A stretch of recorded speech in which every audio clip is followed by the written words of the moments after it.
Hello friends, आपका स्वागत है हमारे चैनल झक्कास एजुकेशन में। और आज हम दिल्ली पुलिस के एग्ज़ाम में आए हुए पेपर का सॉल्यूशन लेके आए हैं। तो बिना कोई देरी करते हुए हम अपना पहला क्वेश्चन करते हैं। देखो, पहला क्वेश्चन हमारा क्या है। पहला क्वेश्चन क्या कह रहा है। एक वृत्ताकार रास्ते की परिधि 1408 मीटर है और रास्ते की चौड़ाई 7 मीटर है। 6 रुपये पर मीटर स्क्वायर की दर पर रास्ते को समतल कराने की लागत कितनी होगी। ठीक है फ्रेंड्स, तो इस प्रकार क्वेश्चन करने के लिए पहले क्या करेंगे, पहले त्रिज्या निकाल लेंगे। ठीक है, ये कह रहा है कि जैसे ये एक वर्त है, आंतरिक वर्त, और ये बाह्य वर्त। तो इस रास्ते की चौड़ाई है, ये कितनी है, 7 मीटर दे रखी है। ये हमें कितनी दे रखी है, 7 मीटर दे रखी है। तो हम आंतरिक वर्त की त्रिज्या निकाल लेंगे। आंतरिक वर्त की परिधि हमें कितनी दे रखी है, 1408 दे रखी है। तो फॉर्मूला क्या होता है, 2 पाई आर। तो 2 पाई का मान 22/7 इंटू आर हमें कितना दे रखा है, 1408। यहाँ से काटेंगे, 11 दूनी 22, 11 एकम 11, बच गए 3, 11 दूनी 22 और 11 अट्ठी 88।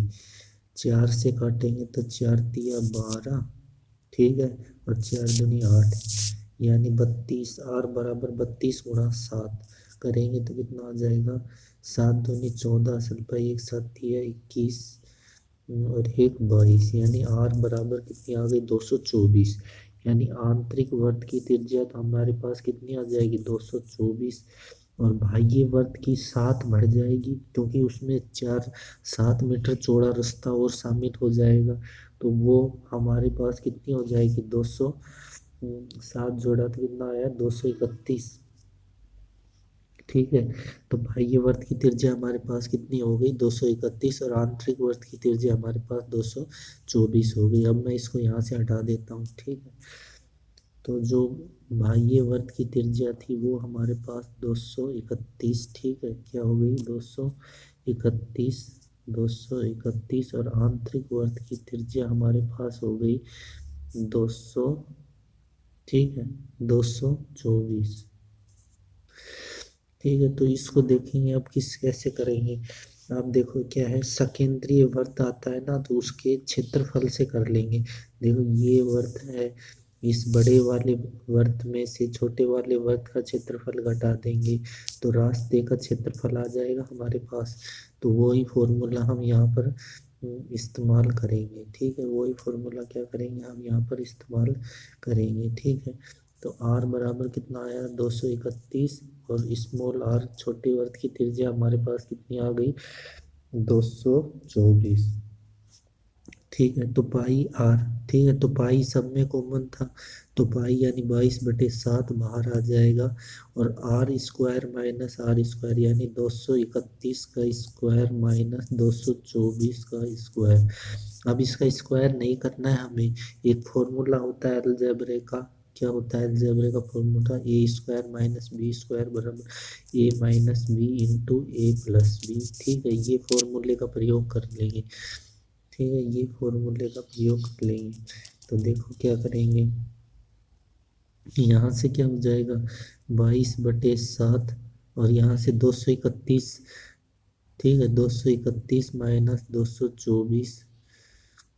ठीक है, 224, और फिर हो जाएगा 231 प्लस 224। तो यहाँ से सरल करेंगे तो क्या हो जाएगा, 22/7, इसको हटाएंगे तो यहाँ पर कितना बच जाएगा, 7। इसको जोड़ेंगे तो यहाँ पर कितना बच जाएगा, 5, 5, और कितना 455 हो जाएगा। और फिर कह रखा है 6 मीटर पर स्क्वायर उस पर रास्ते का खर्च, तो 6 से उसको गुणा कर देंगे, 7 से 7 कट गया। ठीक है, तो यहाँ से 5 दूनी 10, तो 0 आ जाएगा। तो इकाई अंक से देखो काम चल रहा है या नहीं।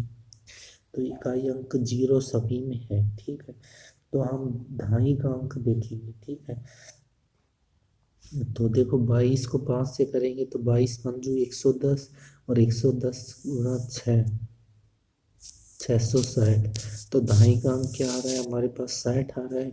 तो ऑप्शन नंबर 3 हमारा पास क्या हो जाएगा, करेक्ट आंसर। ठीक है फ्रेंड्स, पूरा सोल्व करने की जरूरत नहीं है।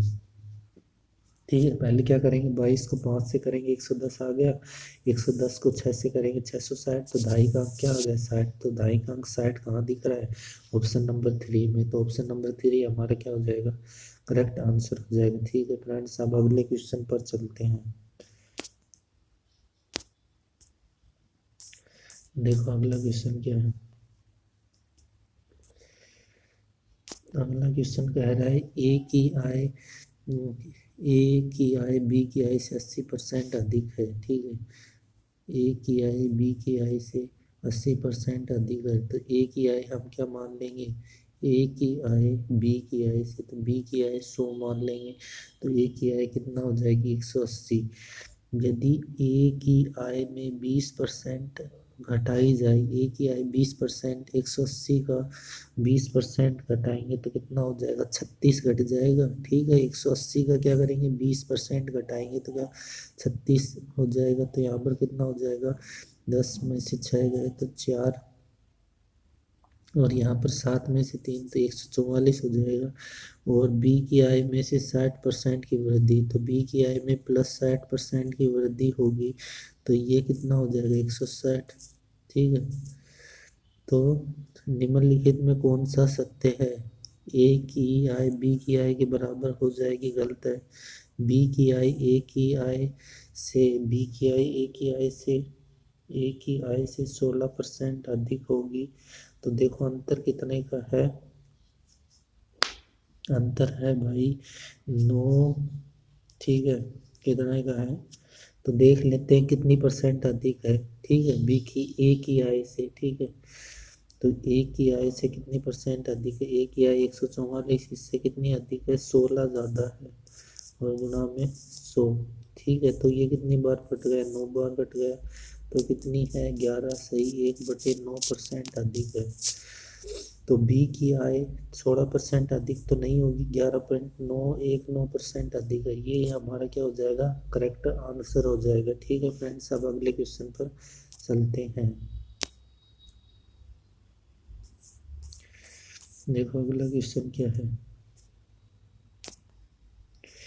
एक वस्तु का बाजार मूल्य 640 रुपये है। जब एक व्यापारी इस वस्तु जब इस व्यापारी इस वस्तु जब एक व्यापारी इस वस्तु को इसके बाजार मूल्य से 40% छूट पर देता है और 20% का लाभ कमाता है, तो क्रय मूल्य ज्ञात करना है।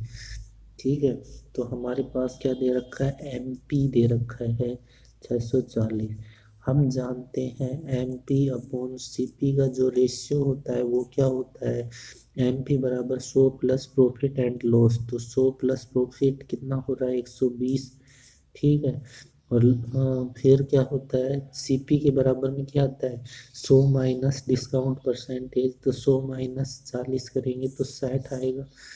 ठीक है, तो यहाँ पर एमपी का मान रख देंगे 0 0 6 दूनी 12। ठीक है, तो एमपी कितना है 640 बराबर 2/1 अपॉन सीपी। तो यहाँ से काटेंगे तो कितना आ जाएगा 320। ठीक है, तो सीपी हमारा कितना हो जाएगा 320 हमारा करेक्ट आंसर हो जाएगा। तो जो कि कौन सा है, ऑप्शन नंबर 1 में है। ठीक है फ्रेंड्स, अब अगले क्वेश्चन पर चलते हैं।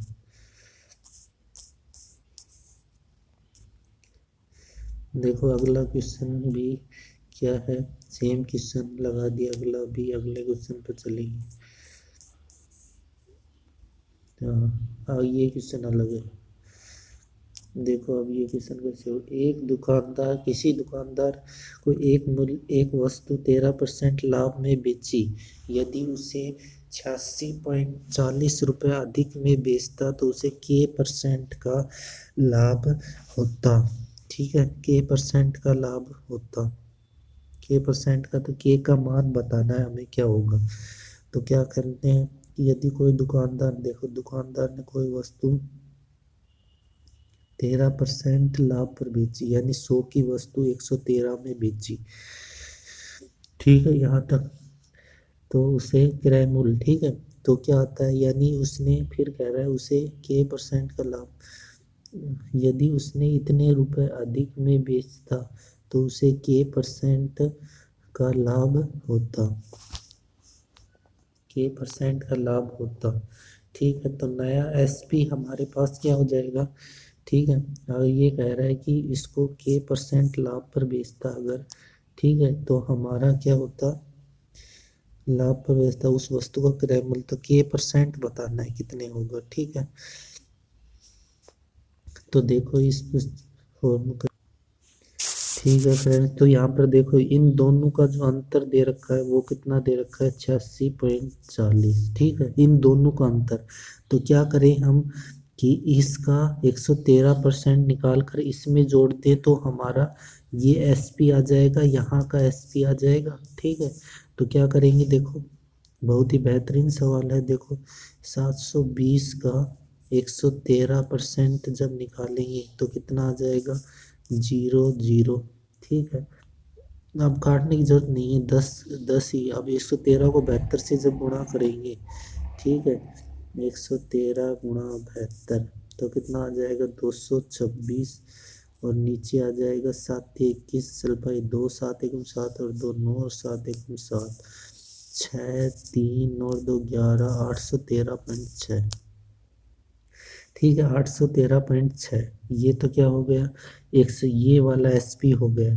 ठीक है, अब देखो मैं हटा देता हूँ इसको, 813.6 यहाँ पर लिख लेता हूँ, 813.6। ठीक है, अब इसको हटा देता हूँ यहाँ से। अब देखो बात को समझने की कोशिश करो, देखो यहाँ पर जब हमारा एसपी, ठीक है, एसपी कितना आ गया, 813.6। ठीक है, यहाँ पर हमारा एसपी क्या आ गया, 813.6। तो ये एसपी से 86.40 बढ़ के ही तो आएगा यहाँ पर, जब इसमें 86.40 जोड़ेंगे तो ये कितना आ जाएगा, 900। ठीक है, 900 कितना आ जाएगा, 900। ये एसपी कितना आ जाएगा, 900।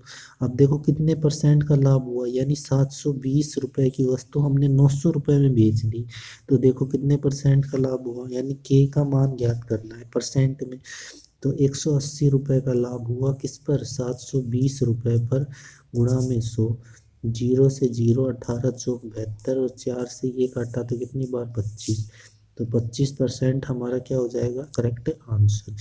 देखो 100 से 13% का लाभ 113%। ठीक है, अब कह रहा है कि उसे 86, तो ये इसका एसपी का तो अंतर ही तो आता है 80.40 है, तो उसको कितने परसेंट लाभ में, तो देख लेंगे पहले तो 100 से 113, 13% के लाभ, यानी 113 पे बेची तो वो वस्तु कितने में बेची, 813.6 में, और उस पर 86.40 रुपए अधिक में बेचता है, यानी 900 रुपए में बेचता है 720 रुपए की वस्तु, तो कितने परसेंट का लाभ होगा, 25% का। ठीक है फ्रेंड्स, आशा करता हूँ समझ में आया होगा। अब अगले क्वेश्चन पर चलते हैं, अगर नहीं समझ में आया तो वीडियो को रिवाइंड करके देख लेना।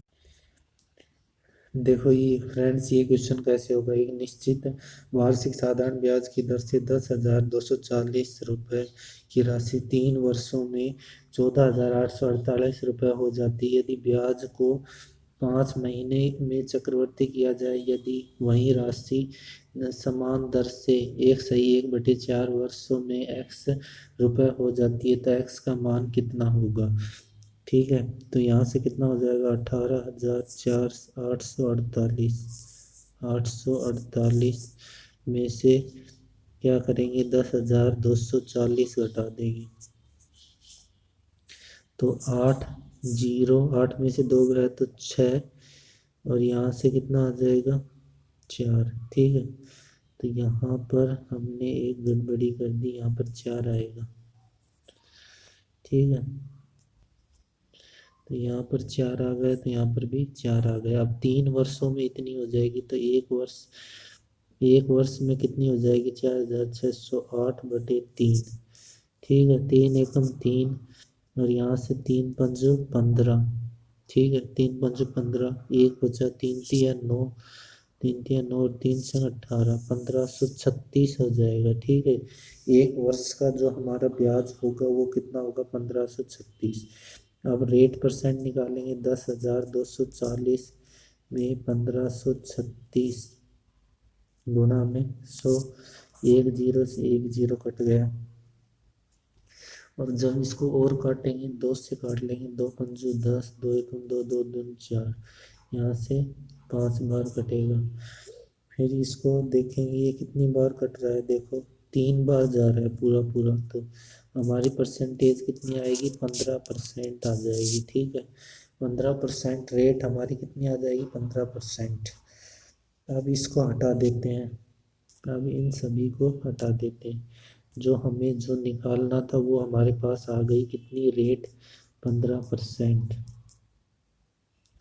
रेट हमारी 15% आ गई। टाइम हमारा कितना है, 4 एकम 4 एक 5/4। टाइम हमारा कितना है, 5/4। ठीक है, अब देखो शर्त क्या कह रखी है, 5 महीने में चक्रवर्ती दिया जाता है, 5 महीने, तो 5/12। ठीक है, इस हिसाब से दिया जाएगा। तो समय का क्या होता है, दुगना हो जाता है ना, अगर अर्धवार्षिक होती है तो समय का दुगना, यानी ये टी जो रियल टी होगा, ठीक है, अब जो टाइम होगा वो कितना होगा, 5/4 गुणा 12/5। ठीक है, 4×3 = 12 और 3 × 3, तो समय हमारा कितना आ गया, 3 वर्ष आ गई। ठीक है, समय हमारा कितना आ गया, 3 वर्ष। और रेट हमारी कितनी आ गई, 15 × 5/12। ठीक है, ये हमारी रेट आ जाएगी, तो 3×5 = 15, 3×4 = 12, तो कितने आ जाएगी, 25/4।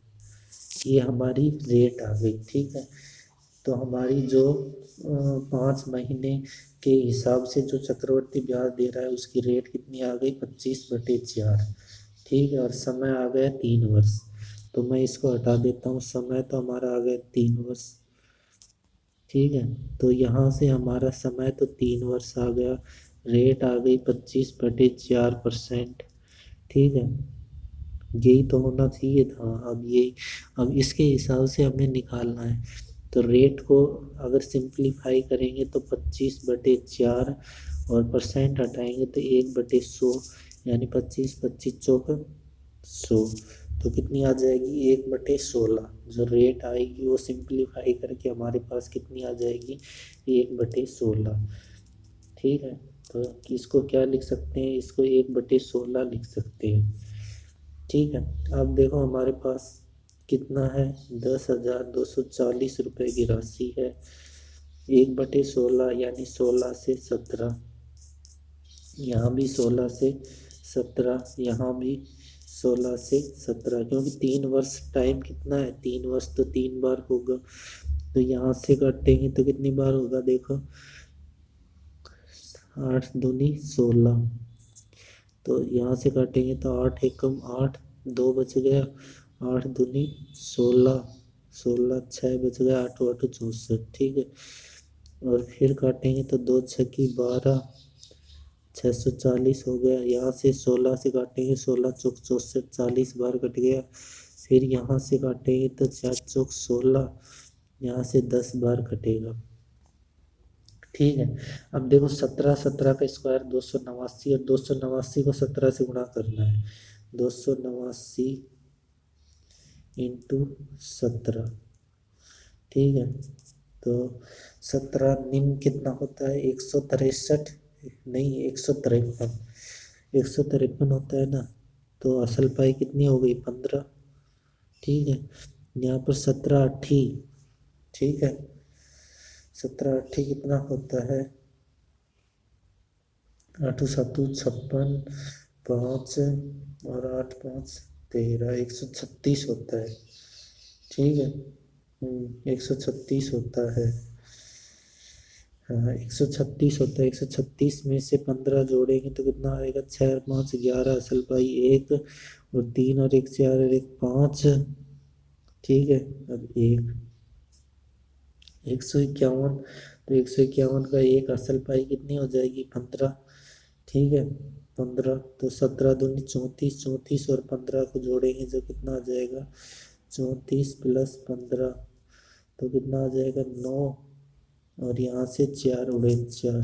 ठीक है, तो 49 13, ठीक है, 4913, 4913 और उसको 10 और भागी 4, ठीक है, 4913। तो हम ये ऊपर वाला मिटा देते हैं, ऊपर वाला मिटा देते हैं।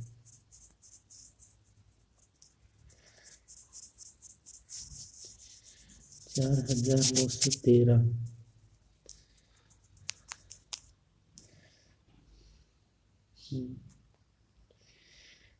4913.0 बराबर 4, 4 से काटेंगे तो 4 एकम 4, यहाँ से 4 दूनी 8 असल पाई 1, यहाँ से 4 दूनी 8 असल पाई कितनी 8 3, और 4 4 8 32 असल पाई 1, ठीक है, और 4 दूनी 8 और असल पाई 2 और 4 5 20, तो 122 82.5।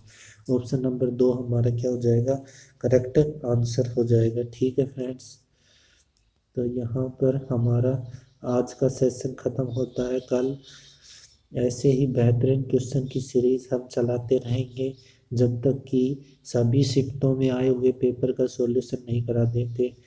और अगर आपको वीडियो अच्छा लगे तो वीडियो को लाइक करें, हमारे चैनल को सब्सक्राइब करें, कमेंट करें। खुश रहें। जय हिंद, जय भारत।